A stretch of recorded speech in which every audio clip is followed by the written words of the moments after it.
નમસ્કાર વિદ્યાર્થી મિત્રો, ઈ લર્નિંગ સિસ્ટમમાં આપ સૌ વિદ્યાર્થીનું હાર્દિક સ્વાગત છે.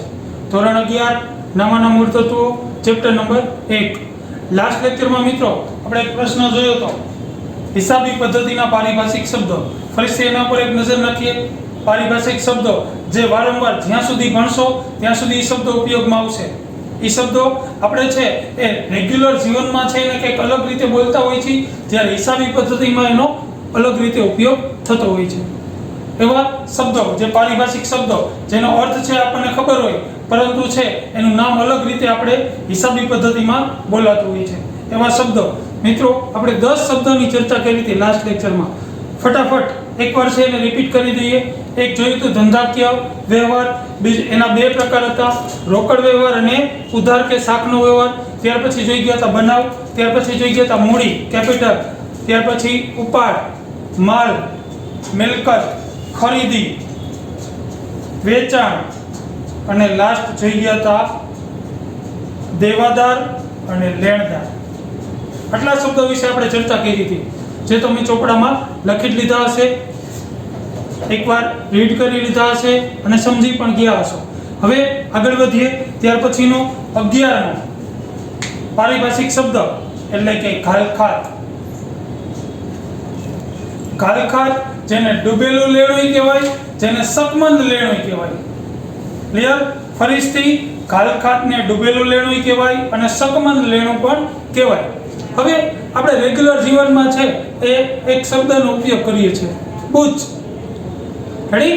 એ બુચ એટલે હિસાબી પદ્ધતિમાં એને કહેવાય ઘાલખાત.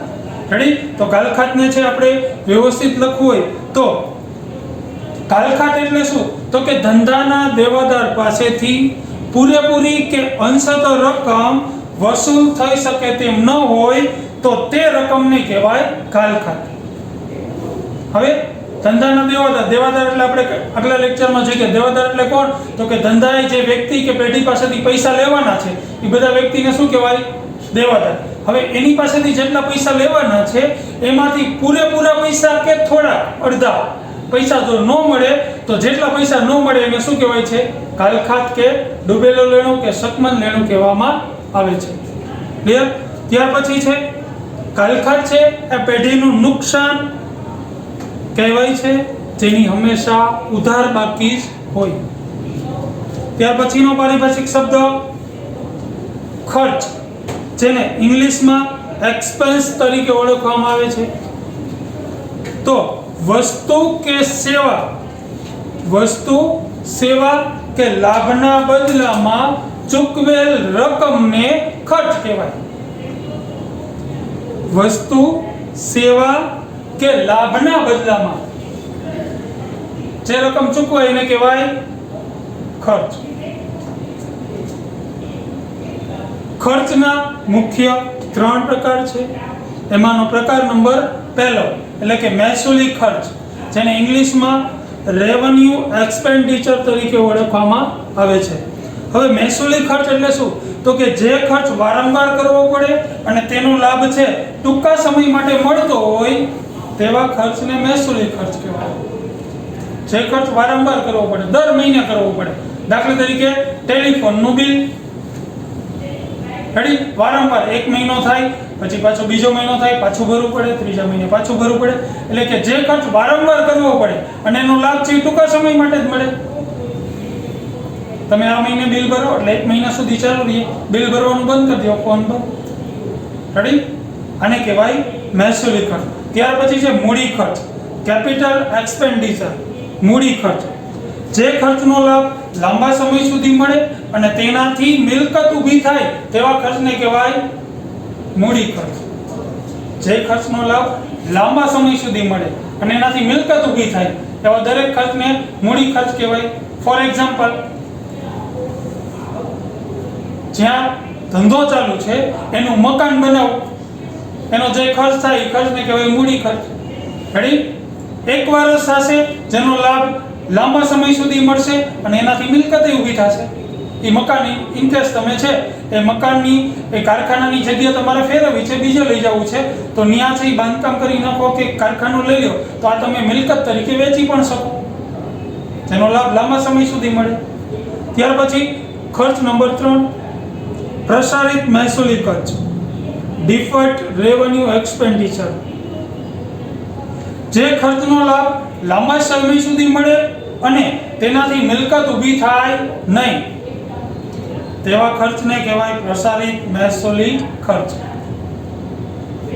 जो जे खर्चनो लाभ लांबा समय सुधी मळे छे पण एनाथी मिलकत ऊभी थाय नहीं एवा दरेक खर्चने कहेवाय प्रसारित महसूली खर्च। दाखला तरीके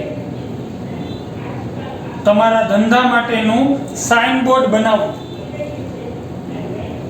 एक बार बनावी ल्यो એટલે 5-6 વર્ષ સુધી છે એની સામે જોવું ન પડે રેડી પણ એનાથી મિલકત ઊભી ન થાય ઈ તમે કોઈને વેચી ન શકો ભંગારમાં દઈ શકો વેચી ન શકો એનાથી મિલકત ઊભી થાય નહીં તો આવા દરેક ખર્ચને કહેવાય પ્રસારિત મહેસૂલી ખર્ચ। રેડી ફરીથી ખર્ચના કેટલા પ્રકાર 3 પ્રકાર એક મહેસૂલી ખર્ચ મૂડી ખર્ચ અને પ્રસારિત મહેસૂલી ખર્ચ। રેડી ત્યાર પછીનું દરેક ખર્ચની બાકી હંમેશા ઉધાર જ હોય ખર્ચ હંમેશા શું હોય છે ઉધાર।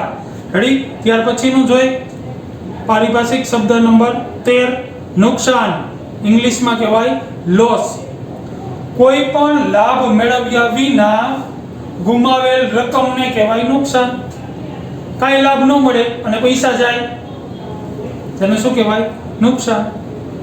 ધંધામાં છે એ 10,000 રૂપિયા રોક્યા અને એનાથી છે એ 10,000 રૂપિયા રોક્યા એનાથી કાંઈ મળ્યું નહીં 10,000 રૂપિયા ગયા તો આ રકમને કહેવાય નુકસાન। રેડી ત્યાર પછી છે આવક રિસિપ્ટ્સ કોઈ પણ ધંધાકીય પ્રવૃત્તિ દ્વારા મળતી રકમને આવક કહેવાય છે। કોઈ પણ ધંધાકીય પ્રવૃત્તિ દ્વારા જે રકમ મળે એને કહેવાય આવક। રેડી દાખલા તરીકે ધંધાકીય પ્રવૃત્તિ ધંધામાંથી વસ્તુનું વેચાણ થાય રકમ મળે આવક કહેવાય।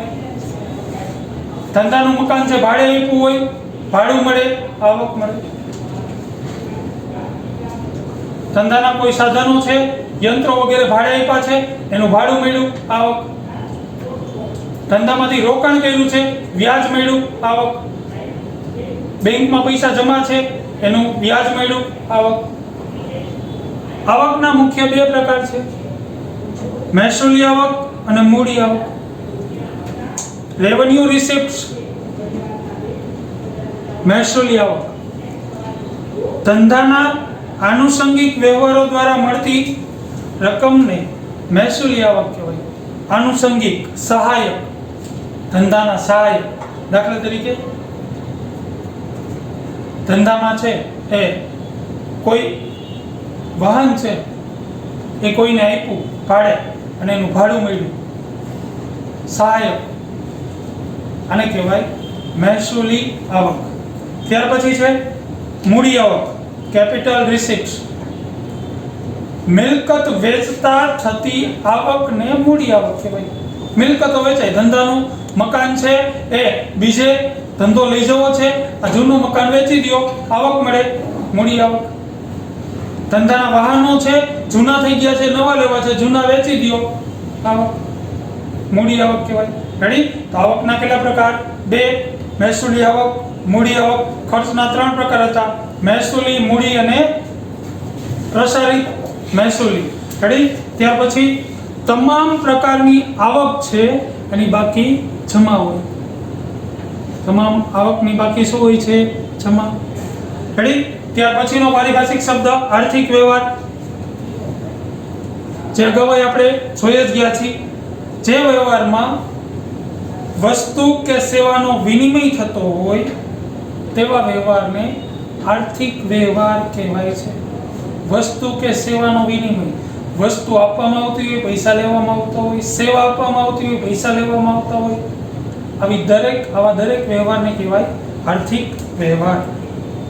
ત્યાર પછી છે પારિભાષિક શબ્દ નંબર 16 જવાબદારી લેબિલિટી જવાબદારી ધંધા દ્વારા ઉધાર ખરીદેલ માલ મિલકત કે સેવા અંગે ચૂકવવા પાત્ર થતી રકમ અથવા ઉછીના લીધેલા નાણાં પરત કરવા પાત્ર રકમને કહેવાય જવાબદારી. ફરીથી જવાબદારી. ધંધા દ્વારા ઉધાર ખરીદેલ માલ, મિલકત કે સેવા. ધંધામાંથી કોઈ વાર ઉધાર માલ ખરીદવામાં આવે, મિલકત ઉધારથી ખરીદવામાં આવે, કોઈ સેવા લેવામાં આવે જેના પૈસા દેવાના બાકી હોય, અથવા કોઈ પાસેથી ઉછીના પૈસા લીધા છે, બેંક પાસેથી, કોઈ વ્યક્તિ પાસેથી, શરાફી પેઢી પાસેથી વગેરે પાસેથી પૈસા જે ઉછીના લીધા છે, આ રકમના નાણાં જે પરત કરવાના છે એ રકમને કહેવાય જવાબદારી. જવાબદારીના મુખ્ય છે બે પ્રકારો છે. એના પેટા બેયના બે પ્રકાર છે. મુખ્ય કેટલા પ્રકાર? બે. એમાંનો પહેલો એટલે કે સંબંધના આધારે, સંબંધના આધારે એમાંનો એ આંતરિક જવાબદારી, ઇન્ટરનલ લેબિલિટી. ધંધાના માલિક દ્વારા જ્યારે ધંધાને મૂડી પૂરી પાડવામાં આવે ત્યારે તે ધંધાની આંતરિક જવાબદારી કહેવામાં આવે છે. ધંધાનો માલિક પોતાના ધંધામાં જે પૈસા રોકે છે, જે પૈસા લઈ આવે છે, માલ, મિલકત કે રોકડ સ્વરૂપે જે કંઈ લઈ આવે છે એ રકમને મૂડી કહેવાય. એ મૂડી ધંધાનો માલિક ધંધામાં લઈ આવે તો આ રકમને છે એ આંતરિક ધંધાની આંતરિક જવાબદારી કહેવામાં આવે છે. રેડી? સંબંધના આધારે પહેલો પ્રકાર આંતરિક જવાબદારી. ત્યાર પછી છે બાહ્ય જવાબદારી, બીજો પ્રકાર ઇન્ટરનલ લેબિલિટી. ધંધા દ્વારા ત્રાહિત પક્ષકાર પાસેથી ઉધાર ખરીદેલ માલ, મિલકત કે સેવા અંગેની ચૂકવવાપાત્ર રકમ અથવા ઉછીના લીધેલા નાણાં પરત કરવાપાત્ર રકમને કહેવાય બાહ્ય જવાબદારી. ધંધાનો માલિક એ ધંધામાં રોકી છે આંતરિક, તો ધંધા દ્વારા છે એ બહારના વ્યક્તિ પાસેથી જે પૈસા ઉછીના લીધા છે, લોન લીધી છે, ઉધાર માલ લીધો છે, વસ્તુ લીધી છે, સેવા લીધી છે, એના જેટલા પૈસા ચૂકવવાના છે એને કહેવાય બાહ્ય જવાબદારી. રેડી? સંબંધના આધારે બે પ્રકાર, આંતરિક અને બાહ્ય. રેડી? મૂડી છે એ આંતરિક, જ્યારે બહારના જે પૈસા ચૂકવવાના છે બહારના વ્યક્તિને એને કહેવાય બાહ્ય. ત્યાર પછી સમયના આધારે, મુખ્ય પ્રકાર બીજો સમયના આધારે. એમાંનું પહેલું ચાલુ અથવા ટૂંકા ગાળાની જવાબદારી, કરંટ લેબિલિટી. ચાલુ અથવા ટૂંકા ગાળાની જે જવાબદારી ધંધાએ 1 વર્ષમાં ચૂકવવાની હોય તેને ચાલુ જવાબદારી અથવા ટૂંકા ગાળાની જવાબદારી કહેવાય. જે જવાબદારી ચૂકવવાનો સમય 1 વર્ષ કે તેથી ઓછો હોય એવી દરેક જવાબદારીની કહેવાય ચાલુ કે ટૂંકા ગાળાની જવાબદારી. ત્યાર પછી છે બિનચાલુ કે લાંબા ગાળાની જવાબદારી, નોન કરંટ લેબિલિટી. એનાથી વિરુદ્ધ બિનચાલુ જવાબદારી એટલે ધંધાએ 1 વર્ષ કરતા વધુ વર્ષો બાદ જે જવાબદારી ચૂકવવાની છે એવી દરેક જવાબદારીને કહેવાય બિનચાલુ કે લાંબા ગાળાની જવાબદારી. રેડી? અથવા એમ પણ કહી શકાય કે જે જવાબદારી ચૂકવવાનો સમય 1 વર્ષ કરતા વધુ હોય એવી દરેક જવાબદારીને કહેવાય બિનચાલુ અથવા લાંબા ગાળાની જવાબદારી. રેડી? તો જવાબદારીના કેટલા પ્રકાર મુખ્ય? બે. સંબંધના આધારે, સમયના આધારે. સંબંધના આધારે બે, આંતરિક જવાબદારી, બાહ્ય. સમયના આધારે બે, બિનચાલુ, ચાલુ કે ટૂંકા ગાળાની, બિનચાલુ અને લાંબા ગાળાની જવાબદારી. ત્યાર પછીનો પારિભાષિક શબ્દ નંબર 17 મિલકતો, એસેટ્સ. હવે મિલકતોના પ્રકારો છે એ અલગ અલગ છે. એમાંનો પ્રકાર નંબર જોઈએ પહેલો બિનચાલુ મિલકતો, એને સ્થિર મિલકતો પણ કહેવાય, જેને ઇંગ્લિશમાં non current assets, non current assets, બિનચાલુ અથવા સ્થિર મિલકતો. રેડી? જેના નામ જેવો જેનો અર્થ બિનચાલુ અથવા સ્થિર.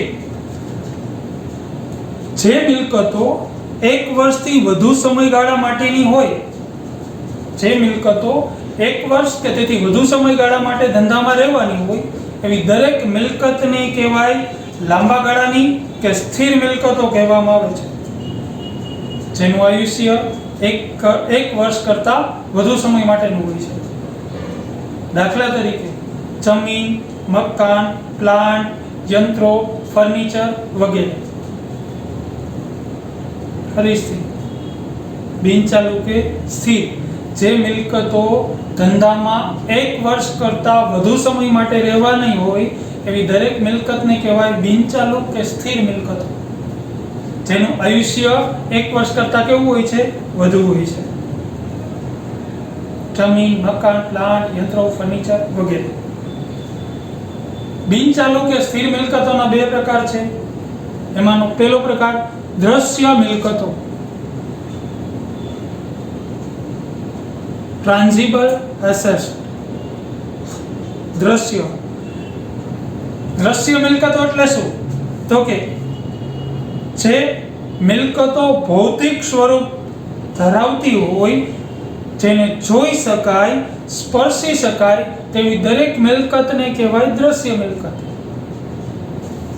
ની વ્યાખ્યા દેવી હોય તો આમ પણ દઈ શકાય કે જે મિલકતને જોઈ શકાય, સ્પર્શી શકાય તેવી દરેક મિલકતને કહેવાય દ્રશ્ય મિલકત.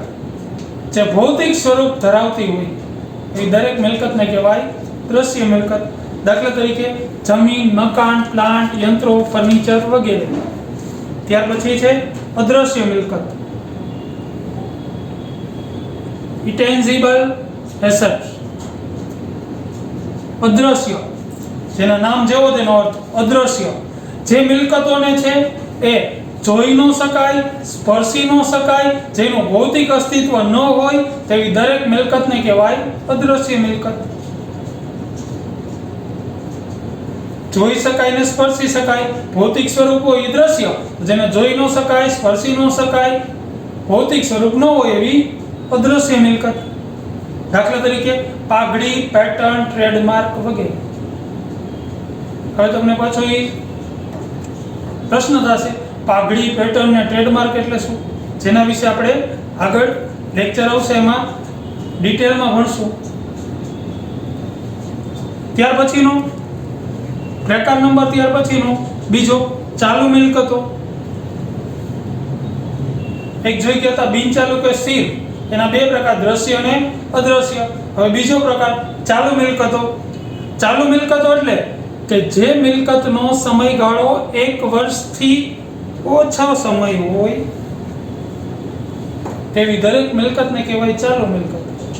જે મિલકતો ધંધામાં 1 વર્ષ કે તેથી ઓછા સમય માટે રહેવાની હોય એવી દરેક મિલકતને કહેવાય ચાલુ મિલકત. ચાલુ મિલકતો 1 વર્ષ કે તેથી ઓછા સમયમાં એનું રોકડમાં રૂપાંતર થઈ જાય છે. દાખલા તરીકે રોકડ શિલ્લક, બેંક શિલ્લક, સ્ટોક, દેવાદારો વગેરે.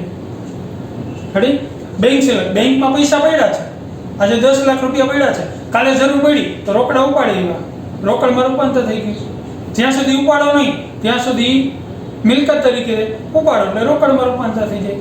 રોકડ ધંધામાં અત્યારે 10 લાખ રૂપિયા પડ્યા છે, જ્યાં સુધી વાપરશો નહીં ત્યાં સુધી મિલકત છે, વાપરી નાખો, રોકડમાં રૂપાંતર થઈ ગયું. દેવાદારો, જેટલા વ્યક્તિઓ પાસે આપણે પૈસા લેવાના છે એ આપણી મિલકત છે, જ્યારે પૈસા આપી દે આપણને રોકડ આવી જાય, મિલકત. જેનો સમયગાળો કેટલો હોય છે? 1 વર્ષ અથવા એથી ઓછો. ત્યાર પછીનો પ્રકાર નંબર 3 પ્રવાહી મિલકત.